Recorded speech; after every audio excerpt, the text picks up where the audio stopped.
I'm Dana Perino, and this is Perino on Politics.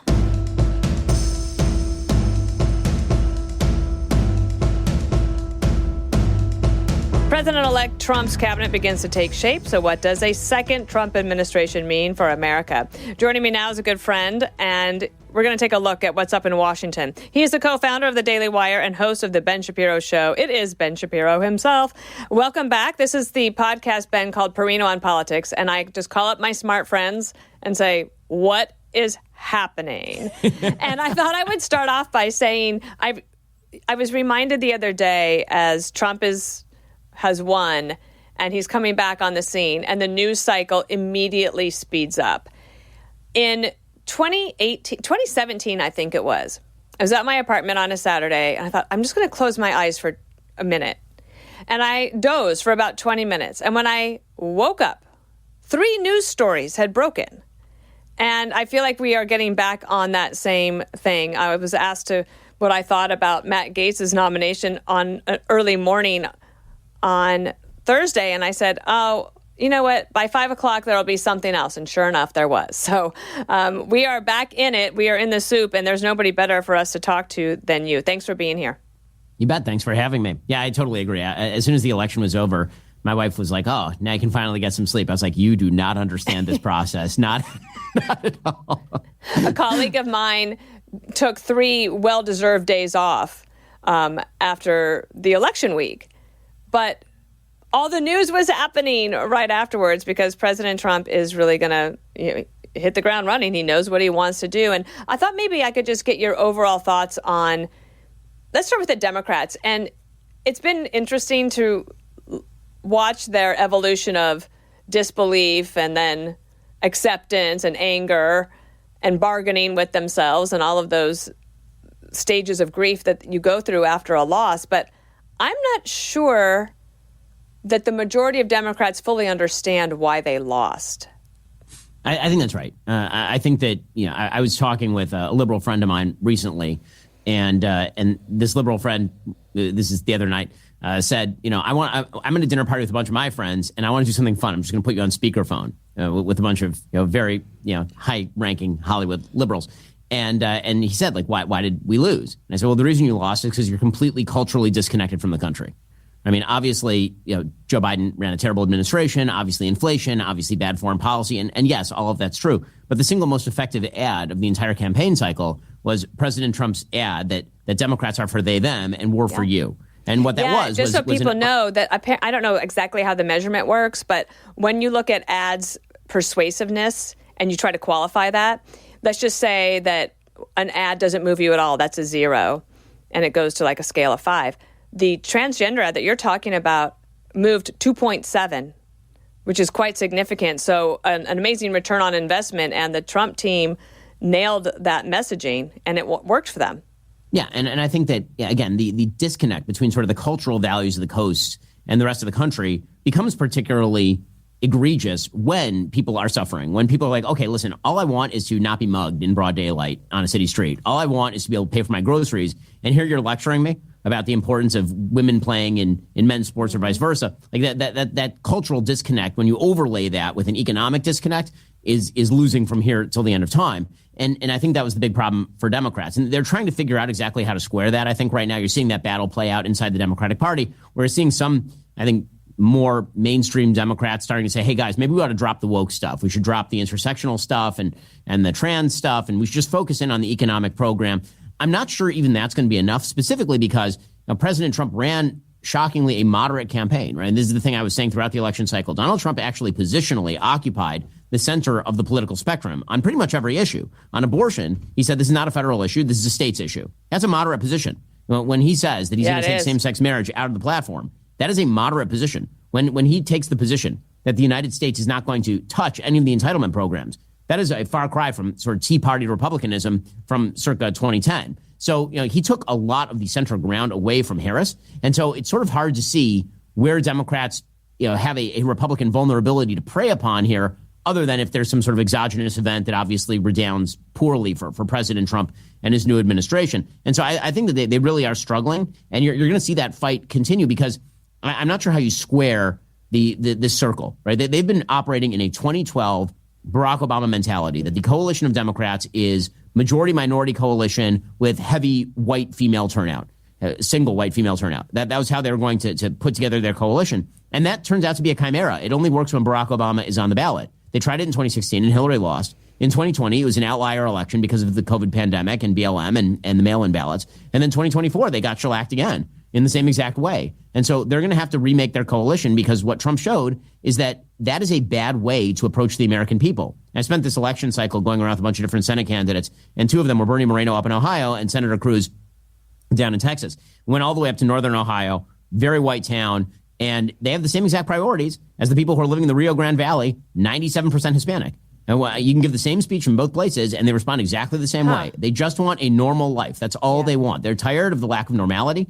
And, I debated Sam Harris on this, and he kept saying, Donald Trump isn't normal. I said, I think you keep using the word normal in a sense that Americans aren't talking about. Obviously, Donald Trump isn't a normal character, right? There's nothing normal about President Trump. He's an outlier, just statistically, on every possible measure. But what people are looking for is a sense of normality in their own life. Again, do grocery costs twice what they used to. Am I going to get mugged on the street? Am I going to send my kid to school and find out later that the teacher's been calling him Janie while I'm not looking? Like that's all I want. All I want is to be able to go to my church and go to my job and then come home and be with my family and live a good, solid life with the prospect of the American dream before. That's all people want. And Trump is promising that.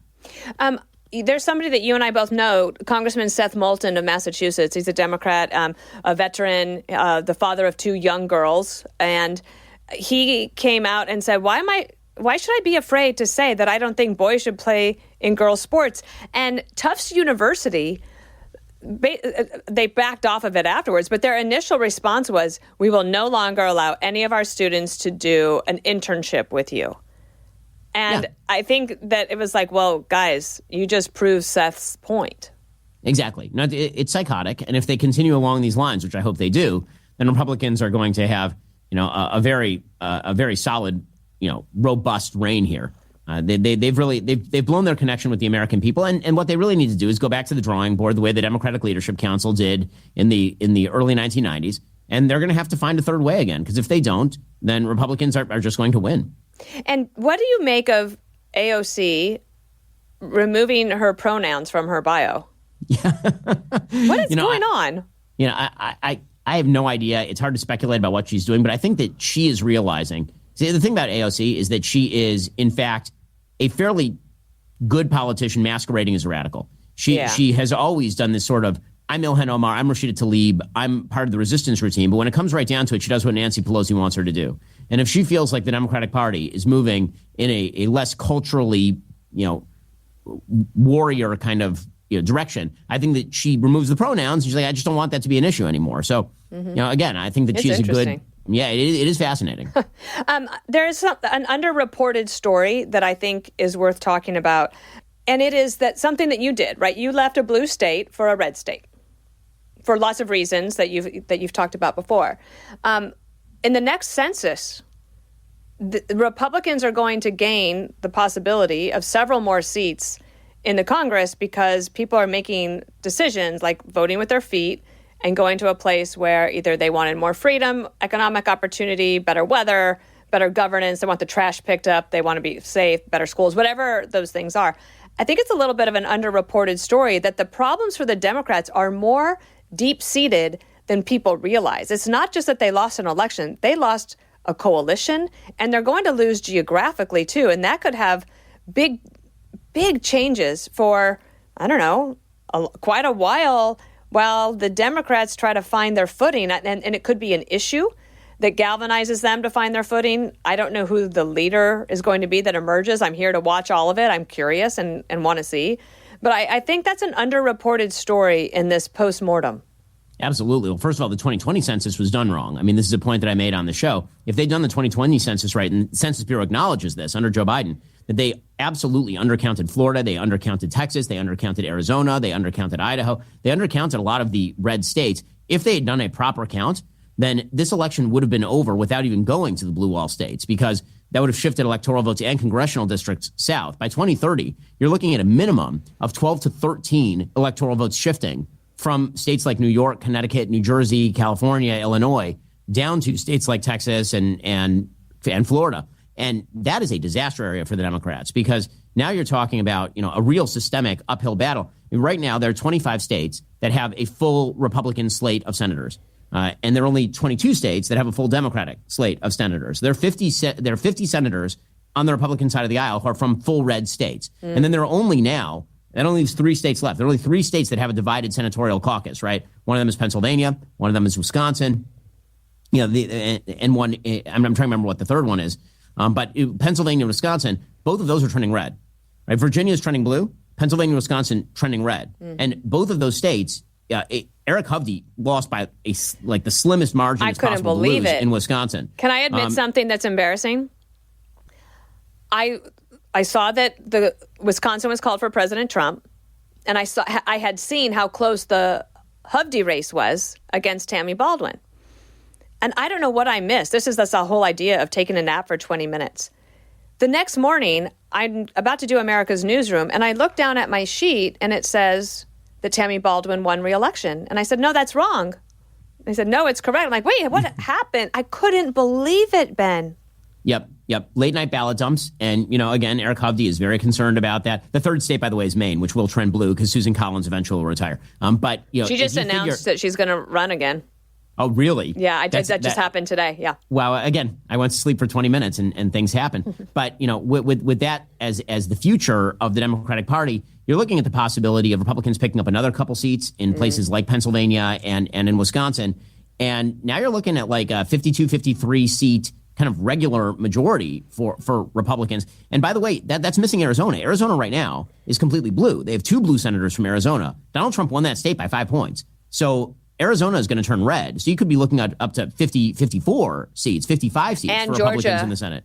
Right. And that's right. Georgia has 2 blue senators as well. That's correct. So that's another state. So you could theoretically be looking at 27 states that have up to 29, depending on how Pennsylvania and Wisconsin trend, that have 2 red senators from them, which is a dominant, sort of Republican. And again, all of that is because it's worse to live in blue states than red states. So this is the thing I think Democrats have not yet faced down. Yeah. Their terrible governance is driving people to states that are not voting for them. And again, this is what happens when there's a population separation. California is getting bluer, but that means Florida is getting a lot redder. Right? When I brought my family, and it wasn't just me, I brought my family, I brought my in-laws, I brought my parents, I brought a couple of sisters, one from Virginia, one from New Jersey, right? They all came down to Florida. Donald Trump won Florida by more points than he lost New York. Right? Florida is now less of a swing state than New York is. That's how things are shifting in this country. And that's an amazing thing. I remember last week when Eva Longoria said to great fanfare that she was leaving America. She's going to live in Spain and Mexico. And she highlighted homelessness and taxes as the reasons. And then the third reason was Trump. And I thought, but the first 2 reasons have nothing to do with Trump. She could just move to Florida. Yeah, you're leaving California. Exactly. She could move to Florida. But anyway, bye-bye to Eva Longoria. May I ask you, as a last question here, about Florida politics, which is going to get shaken up a little bit, not in terms of Republican or Democrat, but you're going to have new people because Marco Rubio will be Secretary of State. And then you have Michael Waltz going into the National Security Council. And then Matt Gaetz, with whatever happens on his confirmation, he has resigned from Congress. So are there people that you're looking at as possibilities that you would recommend for those elections, special elections, or the appointment? I think it's going to be a pretty fraught primary in both of those seats because those are both solidly red seats. And so we'll have to see, who crops up. As far as the Senate appointment, my imagining would probably be that Governor DeSantis obviously, I think, has his eye on that Senate seat in a couple of years himself. He's termed out as governor over here. And so I think that there's a high possibility that he nominates somebody that he names somebody like James Uthmeyer, who's his chief of staff, longtime sort of insider Florida Politico, to fill that seat for a couple of years, knowing that in a couple of years he can, take that seat himself. Obviously, there was a lot of lobbying. There's some interplay between sort of Team DeSantis and Team Trump down here. Obviously, Team Trump was very interested in having Lara Trump fill that seat. I think that's unlikely. I think that if she wants it, she's going to have to run for it. And let's be real about this. Governor DeSantis has moved the state wildly to the right. When Governor DeSantis took office in 2018, he won that office by a sliver of a percentage point. When he won re-elect by 20 percentage points. The state now has 1 million more registered Republicans than Democrats, and DeSantis has run this place like clockwork. So, I think that, the idea that it's Trump versus DeSantis, I think, listen, Ron DeSantis is the best governor in America, And I think that's going to have a lot of coattails for him moving forward. All right, let's take a quick break. We'll be right back. And we are back with Perino on Politics. It's such a treat to have Ben Shapiro as my guest. And in this segment, Ben, I wondered if we could talk about what's next for Israel in your perspective. But I also very much want to touch on the violence in Amsterdam against Jews, how it was planned, how the intel and police were slow to respond, and also how the media reacted. I saw this headline from NPR that said, violence erupted at a game. And that was it. It didn't address a very concerning problem. I am alarmed by it. And I wanted to get your take on both what could happen in Israel now and also anti-Semitism in the fight. Yeah, so when it comes to Amsterdam, the initial story obviously was played by the media as there were some Israeli soccer hooligans and they were making trouble, and then that led to retaliation by Palestinians and Palestinian supporters in Amsterdam. And that's actually not quite what happened. There were some Israeli soccer hooligans who pulled down a Palestinian flag a couple of days before there was a soccer match, and then nothing. And then there was the soccer match, and the police stationed people at the stadium knowing that violence was likely to erupt from the radicalized Muslim population of Amsterdam, many of whom are citizens. And after the soccer match, a bunch of people walked out, the people who had flown, many people had flown in from Israel for this Maccabi Tel Aviv game, big soccer team in Israel, and people were walking out into the streets, and there was organized violence. I mean, this has been planned on WhatsApp, it had been planned on Telegram. There was clear coordination with Uber drivers who were literally, running after people in the streets while shouting "Free Palestine."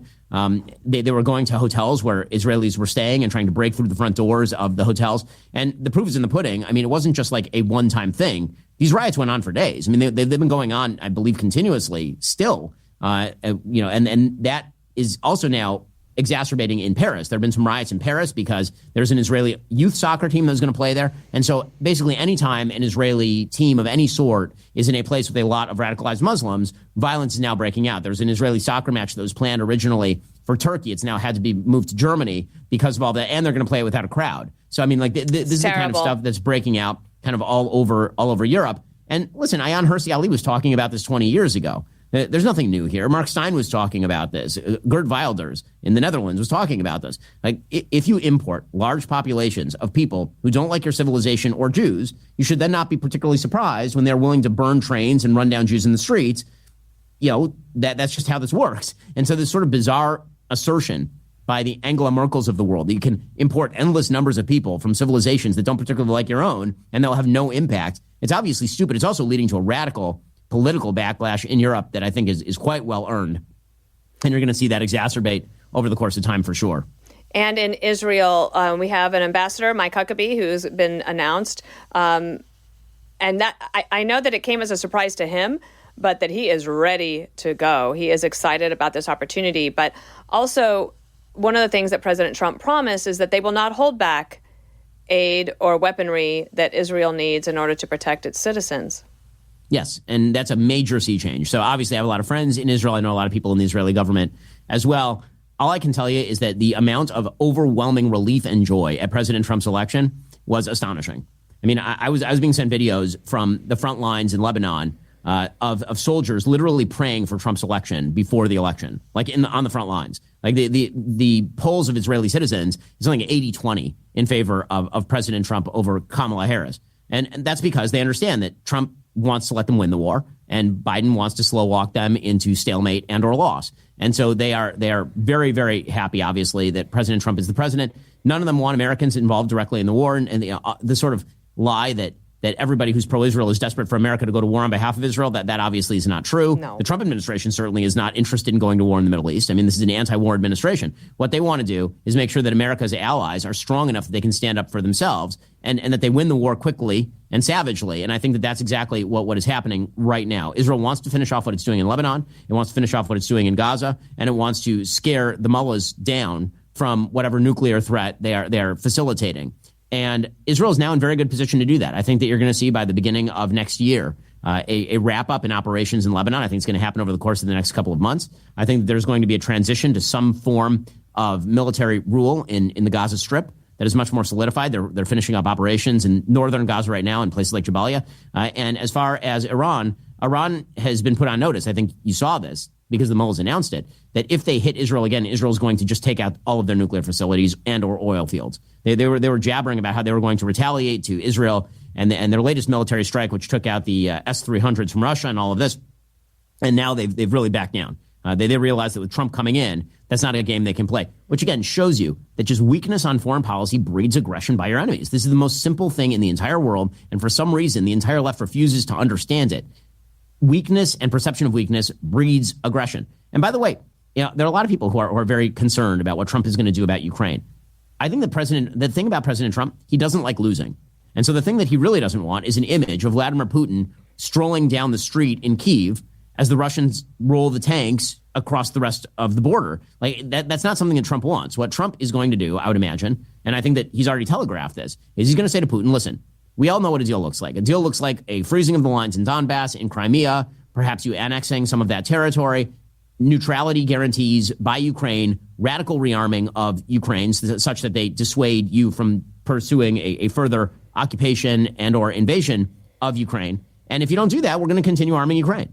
I think the idea that there's going to be like a straight off arms cutoff to Ukraine, if Trump believes that that's going to result in Putin actually just walking in Kyiv, then I don't think that's going to happen. J.D. Vance, by the way, has said as much. I agree. And also I think about how Biden was basically like, let me help you lose slowly. Yes.